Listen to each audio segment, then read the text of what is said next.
What's up everybody, welcome back to my channel. In this video we're going to talk about how I was once a D1 athlete but now am a full-time content creator slash filmmaker and all the lessons that I learned from it.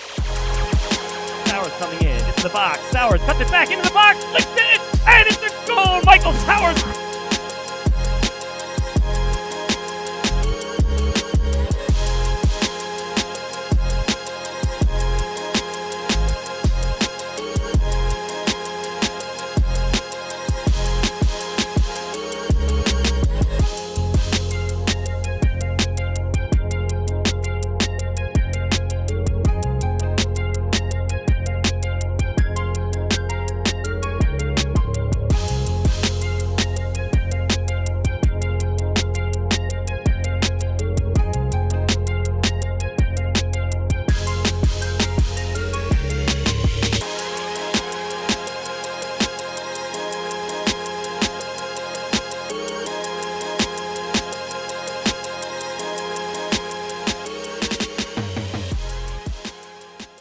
Before I was a filmmaker and content creator, I played lots and lots of soccer.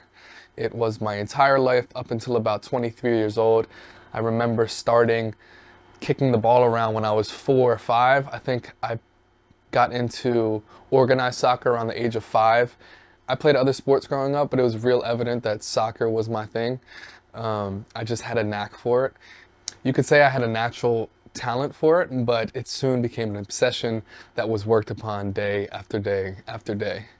The soccer ball was really glued to my feet my entire life. I just remember being inside the house, kicking the ball, breaking things in the house, and my mom screaming at me. Didn't matter if it was inside, outside, on the ground, in the air. If there was a ball around, I was kicking it.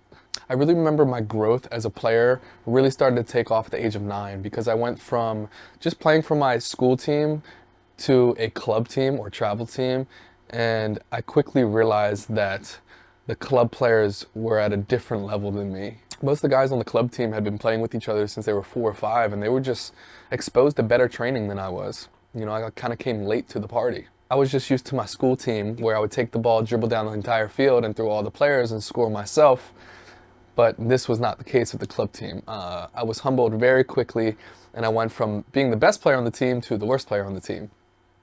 But this didn't really discourage me, this kind of motivated me. And slowly through time I got better.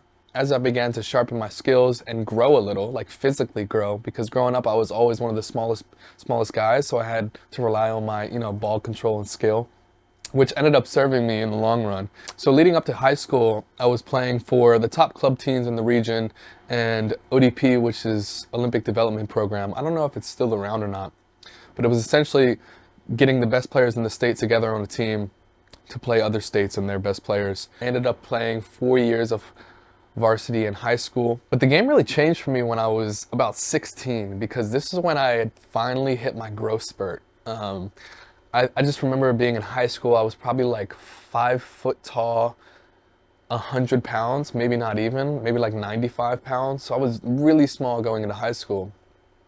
And high school, you have kids that haven't hit puberty yet and kids that have hit puberty yet. So I was playing with the kids that had already hit puberty. They had already hit their growth spurts. So this is why I mentioned earlier that I really relied on my skill and ball control in a lot of the years leading up to high school and college. Because I was so small, I would just get pushed off the ball. So I had to find different ways out and different ways around the game. So 16 is really when the game changed for me because I went from a small 5 foot tall player to 5'8" or 5'9" in a little over a year. So I could finally fend for myself and the game really changed. I had the skill and I had the growth now. So I had a little bit of an advantage over other people. So 16, my junior year in high school, was about the time that I started playing for DC United's academy team. And if you're not familiar with this is essentially most MLS teams. MLS is Major League Soccer, which is the first division professional league in America. Most MLS teams have a youth academy team. and they just kind of raise up youth players to eventually go on to play for their professional team. I lived in Baltimore, Maryland my whole childhood, so driving to DC practice took about an hour and a half, sometimes 2 hours to get to. And you know, when high school season was still in full swing, I would have to play high school practice after school, and then from high school practice in Baltimore, I would have to drive an hour and a half, sometimes 2 hours to make the DC United practice later that day. And I did that 4 or 5 times a week. It was 4 days in the week and then a game on the weekends. So I was definitely dedicated. It was a lot of driving and it was a lot of playing. Looking back, I have no idea how I did that. That is a lot of energy and whew, I guess thank God for youth. But this was also the time that I got recruited to play for University of Maryland soccer. Now, if you're not familiar with University of Maryland soccer, at the time they were a top 5 school. Before I even went there, they had won 3 national championships. They now have 4. Maryland is also 6th overall for most national championships won in college soccer history. So it really was a no-brainer. They are an elite D1 soccer program in the nation. I always tell people who aren't familiar with Maryland soccer, I tell them, and you know, Americans like football and basketball, I kind of say it's the Alabama football, or it's the equivalent to Kentucky basketball or Duke basketball. You know, it's Maryland soccer is elite. So I was fortunate enough to play for them. I got recruited, like I said, when I was 16. I was still in high school. I still had 2 years to go in high school, but I had already figured out where I was going to college. And it was kind of a no-brainer for me to play at the University of Maryland. You know, it's my hometown, it's my home state. The program had such history behind it. The coaching staff, Sasho Surofsky and Brian Rowland at the time, and Mike Delaruzzo were all the coaches. They had such tenure in the coaching world and just a really good track record. And when I went to go visit for the first time, they made me feel at home. They showed me the culture. They gave me a little sneak peek of the culture, and I just fell in love instantly. And you know, I was close to my parents, which made them happy as well. When it was finally time to go to college, I said goodbye to the parents. Not really, because they only lived an hour away. But I quickly got integrated into the culture of UMD. It was very intense. Prior to this, when I was playing for the U18s at DC United before college, you know, I would train with the club team, but I would often train with the first team, which was great because it was very encouraging going into college, playing with actual professionals. And, you know, I was just a kid at the time. So playing the first time at UMD was almost as intense playing with the first team, or at least it felt like it, you know. Not only did the coaches expect you to play at the highest level, but the players also expected you to play at the highest level. A lot of the guys that had been there for a while, they were hungry for a championship. You know, it wasn't their first time playing. They had been playing college soccer for 2 or 3 years, you know, and they were out to win. And I quickly realized why this program was one of the best in the country. The standards that they held for every person a part of it were extremely high. They were so high. It was truly a culture, or like a band of brothers. Like, we did everything together. We played together, we practiced together, we worked out together, we studied together, we ate together, we were roommates, we partied together, we did everything together. We were in the locker room every single day. Even on our days off, we did some type of recovery in the locker room or rehab in the locker room. It was truly a full-time job. But we were treated like royalty. I will say that. We were treated like royalty. Thousands of dollars worth of gear given to us every single semester. New cleats whenever you wanted, massages whenever you wanted, top of the line recovery and rehabilitation technology, doctors at our beckoning call, nutritionists at our service, people knowing your name because they come to your games. Oh yeah, we had to do this school thing as well. I wasn't the greatest at that, but I was having a blast on the field. I felt like the prior 13 years of playing soccer was finally paying off on the big stage. Played in the national championship game my freshman year. I won the ACC championship. I won 2 Big Ten championships.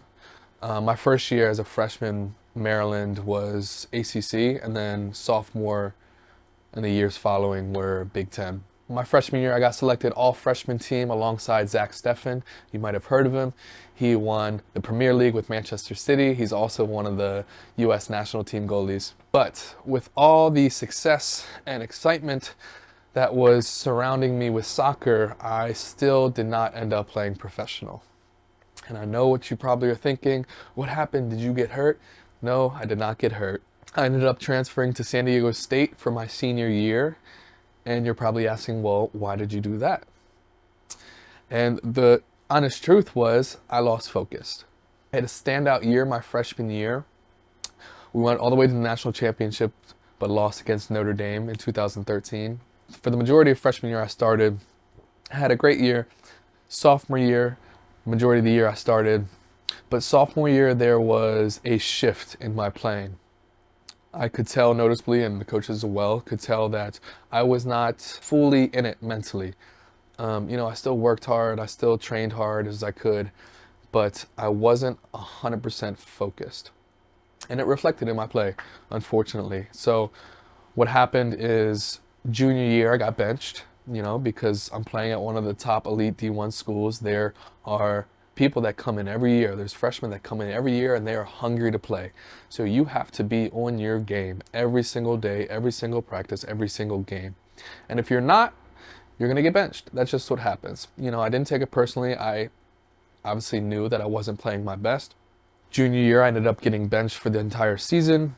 And in my mind, I couldn't just sit there and do nothing. I had to try and transfer to at least play my senior year so I would have a chance at getting picked up by an MLS team. So that's what I did. So I had transferred to San Diego State, which is also at a great program. I loved it out there. The culture was pretty much the same intensity, the same type of training. The only difference is our off days were spent on the beach. It was a nice change for me. And the new environment and the new coaching staff and new teammates, it kind of stirred up a new excitement for playing again. It was kind of emotionally hard for me to just sit on the bench. The prior years I was starting, I was scoring goals, I was getting recognition and all that. And I was trying to be the best teammate I possibly could the year that I was sitting on the bench, but it was just hard for me. I kind of saw my dreams slipping from me in real time.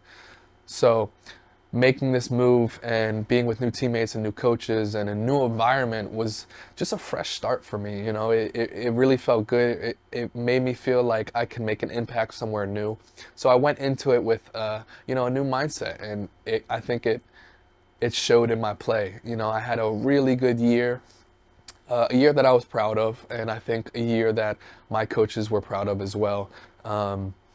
I think it was one of the best years the program had in 10 years or more. So I'm honored to even say that. I'm honored that I got to play with those guys and the coaching staff. We were 9th in the country at one point, which was really nice. I went from a top 5 school to a top 10 school. So, it wasn't that bad. We ended up losing the first round in the playoffs. But again, I was really proud of the way I played. And I made so many good memories out there with so many good people, so many good players. I have good relationships with the coaches, and I'm grateful for the opportunities that I had. So even with a great year played, I was still not selected to the MLS draft. I'd spent my whole life working up to the point of becoming a professional, only to not reach that point. After my college career, I decided to play semi-professional soccer in San Diego for a while, in hopes of making it to the MLS, but a shift happened in my heart. A shift that told me to hang up the cleats and pursue something else. Insert camera. The months leading up to hanging up the cleats, I had taken an interest in photography and videography, and you can imagine with the views I had out on the West Coast that I was in a paradise for this.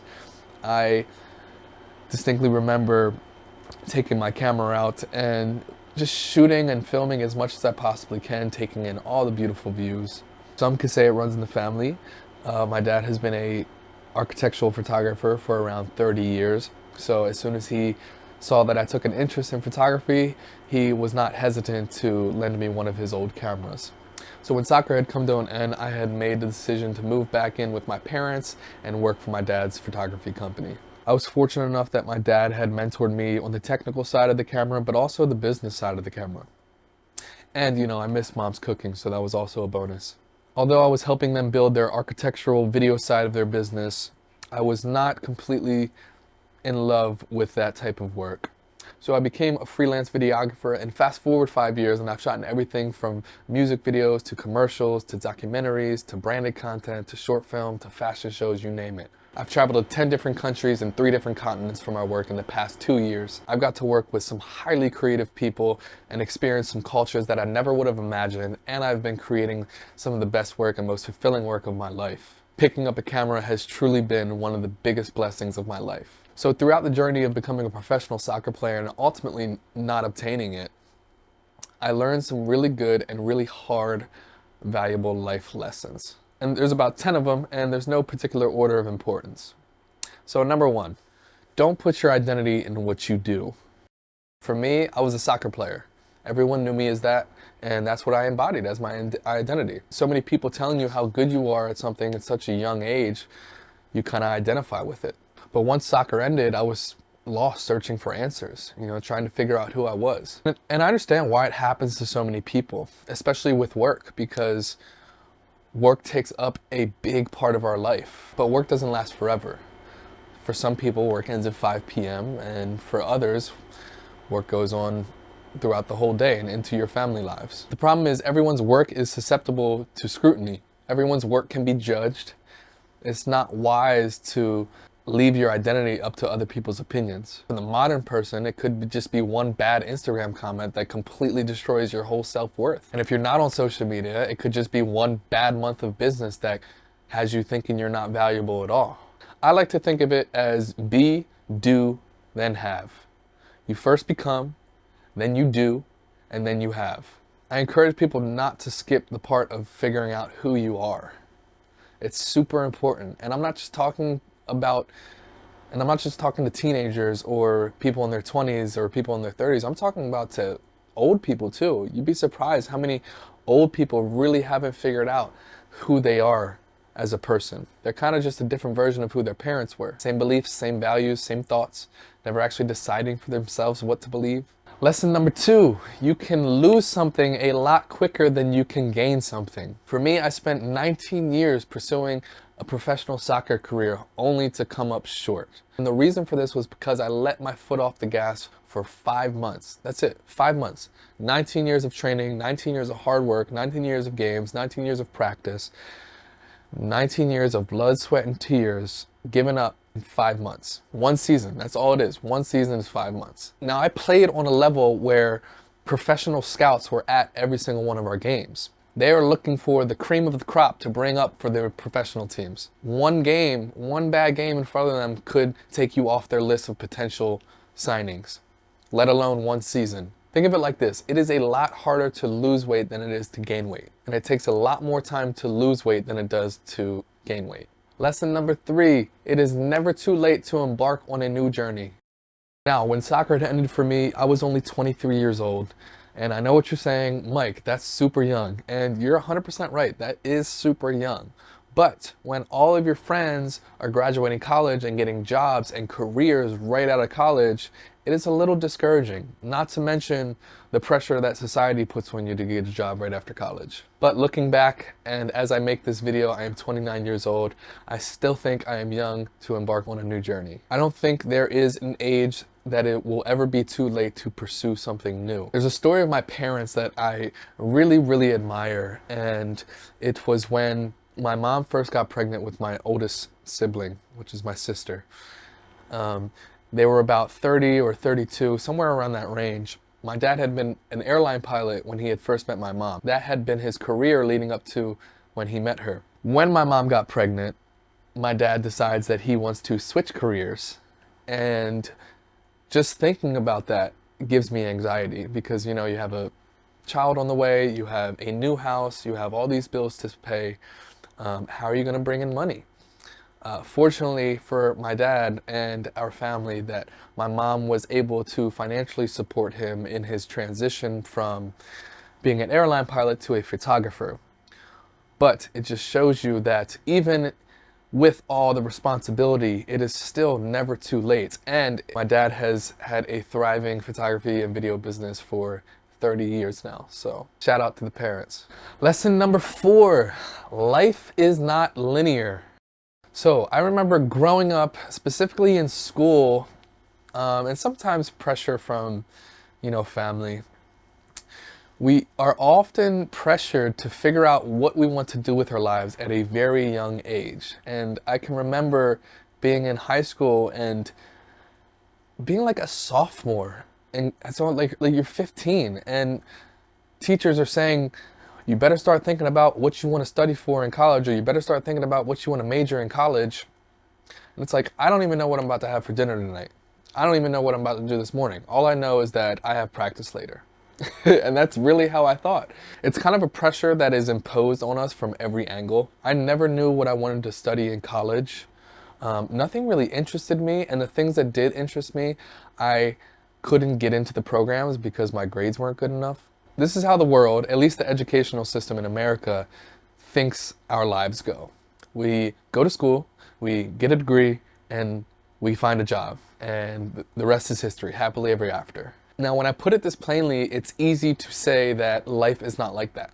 Most of us succumb to this traditional route and then proceed to put our children in the same traditional route. Now, I don't want to go on a tangent about our American educational system, but I will say a few things. Firstly, it's a business, and it's a very profitable business. Secondly, it was created to support the demands of the Industrial Revolution, but we do not live in that era anymore. We live in a digital era, but our schooling still reflects that of the Industrial Revolution. Thirdly, schools prioritize certain subjects over others. And in doing this, we're neglecting the obvious fact that children all have different strengths and weaknesses. One child that excels in maths and sciences may struggle in the humanities and arts, and vice versa. When schools regard certain subjects more important than others and don't cultivate the natural abilities that each child has, then you'll see a slew of problems down the line in the person and in the marketplace. Now, if you're anything like me, then life has not just been go to school, get a degree, find a job, happily ever after. The processes of a machine are linear, but human life and experience are not linear. Life's experiences often compile onto one another and lead us into places we never would have expected. For instance, one job that you originally didn't want may provide you the skills that you didn't know you needed for the job that you do want. Having an expectation that an 18-year-old should know what they want to do for the rest of their life is naive and foolish. If you don't know when you're 18, college is a very expensive way to find out, if you even do, and that degree that you get won't guarantee the job that it once used to. Lesson number 5. As an athlete, someone always structured my days for me. As an entrepreneur, I had to figure out how to structure my days. Now, I know this seems immature, but listen, I was once very immature. So being a D1 college athlete, your schedule is pretty much made for you. The only freedom that you really get is to pick your classes and what time your classes are. As long as they're not during practice, during meetings, during film, during recovery, during workouts, yeah, we ran a strict schedule. And I know I wasn't the only one with this mentality. And the truth is, which a lot of people don't want to hear, is a lot of D1 athletes don't really care about the schooling. They are there to play the sport that got them there in the first place. Now, I'm not saying everyone, because some people value their education, and I do value education. Now, the type of education that was given to me is a different story. Let's put it this way. If I wasn't good at soccer, I probably wouldn't have gone to college. That's just the truth. And again, I'm not advocating for this ignorant mentality, but I'm just expressing my truth because I know it was true for other people. Now, when I got into college, I figured out real quick that I had no one to tell me to show up to places. I had no one to tell me what to do. If I wanted something to happen, I had to go make it happen. And this seems pretty obvious for most people, but if you entered a corporate job or a 9-to-5 right out of college, then you still had someone telling you to show up somewhere. So it wasn't as obvious. I didn't have this. I had to figure out how to make the most of my days. I had to figure out how to be the most productive in my days. I had to get beyond the belief and the toxic advice of sleep when you're dead. And I had to get beyond hustle culture, because that is just not true, and you will burn yourself to the ground. Lesson number 6. Hard work in sports does not correlate to hard work in other careers. So with sports, it's very black and white. The amount of effort you put in and the amount of practice you do, the better you get and the more results you'll see. Now, I'm not saying that life outside of sports is not like this. For the most part, this principle still holds true. But for a lot of sports, there's a lot of physical exertion, but not a lot of mental exertion. I read recently that Neymar, the Brazilian superstar, uses about 10% less brain activity than amateur athletes. So he's basically playing on autopilot. It's instinctual for him. It's like second nature for him. Now, I am by no means comparing myself to Neymar because he is out of this world, but I can understand this study because for me, it was the same. It was effortless to play soccer. You know, I still had to physically exert all the energy and I had to push past my limits cardiovascularly, and I don't know if that's a word. I had to push past my limits, but when it came to actually playing, it was, like I said, instinctual. I didn't really have to think about my moves. They just came naturally, like second nature. It was, I guess, from all the years of repetition and practice. So I didn't have to use that much brain power. But when I stopped playing soccer, I had to identify what hard work looked like in mental fields and not just physical fields. Again, it seems pretty funny and it's kind of embarrassing, but it was true for me, and I know it's true for other athletes as well. Lesson number 7.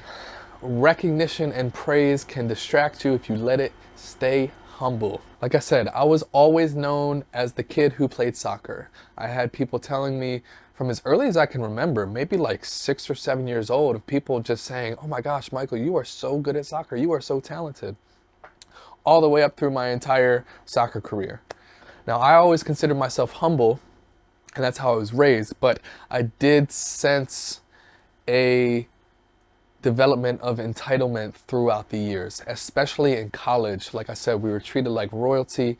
I had people coming up to me, just random people on campus, and Maryland is a big school. I had random people come up to me on campus asking for my autographs, people shouting your names at games, you know, got the attention of girls. That's true. When you're an athlete, you do get attention from girls. I can't lie. So all this kind of inflated my ego. But as you guys know, I got quickly humbled the following years. And I'm glad I learned this lesson earlier in life rather than later in life when, you know, when this stuff happens to people with more responsibility, then life can be a lot more challenging. You know, when you involve kids, involve marriage, and involve money, you know, a lot more is at stake. So I'm glad that I learned this lesson the hard way when I was younger, and I'm grateful that I've learned from it. Lesson number 8, what seems like the worst thing to ever happen to you could be the best thing that could ever happen to you. Being a professional soccer player took up the majority of my thoughts for 19 years. And when it didn't happen, I was truly crushed. But in the midst of one dream dying, a new one would come to life. A life that I wouldn't change for anything. When one door closes, a new one opens, if you let it. Lesson number 9, you cannot dwell on the past. One of the best decisions that I ever made after I hung up the cleats was to not dwell on the past. It was sad and it was unfortunate, but to me, I always thought that there was no point in playing victim to your circumstances, you know? I didn't want anyone to feel sorry for me. So I really just jumped straight into photography and videography. Like I literally just drowned myself in information. Watch as many YouTube University, baby. I watched as many YouTube videos that I could. I was fortunate enough to have my dad as a photographer that kind of mentored me, and I kind of learned quicker than most people because of my dad. So shout out, Dad. I've always been pretty confident with myself too. I am always confident at whatever I put my mind to. I know if I'm truly interested in it and I truly have a passion for it, then it's gonna happen sooner or later. And I had to remind myself after soccer had finished that I am diving into a field that I'm new to, I know nothing about, and it will take time to develop my skills, and it will take time to build a business. And I really just looked at playing victim or feeling sorry for yourself is just wasting time. There's no need for that. And I think my parents were actually a little concerned with how quick I moved on from soccer, you know, because they had spent, they had spent a lot of money and they had spent a lot of time on my soccer career. You know, they drove me to all the practices, and this is 19 years, remember, 19 years of driving me to practice, paying for me to be on teams, just so much invested, and I was just kind of like, all right, on to the next. And I think they were a little concerned, but I was just truly excited to just have a fresh start and dive into something, dive into my career and dive into something that I'm really curious and really interested in and really passionate about. And I couldn't wait to start, and I loved all of it. Like I loved learning about it. And I think that is also a telltale sign if something is for you or not. If it is a hassle to learn about something, or if you dread learning about something, then you're probably not that interested in it, or it's probably not for you. Because I loved it's ironic because I wasn't really good at school and I hated doing homework, but this type of homework I really enjoyed. But I think that says something about diving into your interest, because when I first picked up the camera, I was lost. I didn't know who I was, but what I did know is that I did want to pursue this. And I don't think you need a full-blown game plan, or you don't need to map out your entire life or your entire career when you first start. You just need to start, and the game plan will reveal itself. But a lot of people try to put all the pieces together before they even begin. And like I said, life is not linear. It's never gonna go how you expect it to go. And especially in the filmmaking world, 100% of the time, not even 98% of the time, 100% of the time, we prepare for a shoot, and we prepare how we're gonna shoot it to each frame, to each shot, to each line of dialogue. We prepare to shoot it in a certain way, and 100% of the time, every single time, we deviate from that plan. We improvise to some extent. Maybe we get a hint of inspiration on the day, or we see a location and we see it in a different light, or we see it at a different angle, or this may help the story a little more. Something is always different from how we prepared to shoot it. So I think that says something about pursuing your passions and just diving into a new pursuit. Lesson number 10, I have always been creative. For most of my life, I never considered myself creative, like ever. Like I was always bad in art class. I could never draw, like I can't even draw a stick figure, and I still can't draw a stick figure. But it wasn't until I took a creative career, I began to realize that I am actually creative. And not only am I creative now, but I've always been creative. My style of play in soccer was very creative. I always liked playing with flair. I always was practicing new tricks and flicks and different ways to maneuver the ball and kick the ball on the field. Like I said, playing soccer was very instinctual for me. It demanded you to be alert and on your toes, as soccer coaches would call it. Be on your toes, be ready for the ball. It demanded you to be able to improvise at a second's notice. And that is much like the creative process. There's no strict way of doing something, but more so flowing in a way that feels instinctual. And now I can't help but see every aspect of my life in a creative light. And I can feel my purpose shifting in helping others realize their creative potential. I believe that all people are creative. I believe everyone is born creative. I feel most of us, most humans living on this planet, are dormant with their creativity. It is just waiting to be unleashed. Really just trying to bring awareness and demystify creativity and not make it such a kind of esoteric term. I think there are practical ways to be creative, and I'm here on this channel to kind of bring awareness to those practicalities and just help everyone discover that they are creative. I appreciate everyone for watching this video. Please subscribe if you enjoyed it, and until next time, love you guys.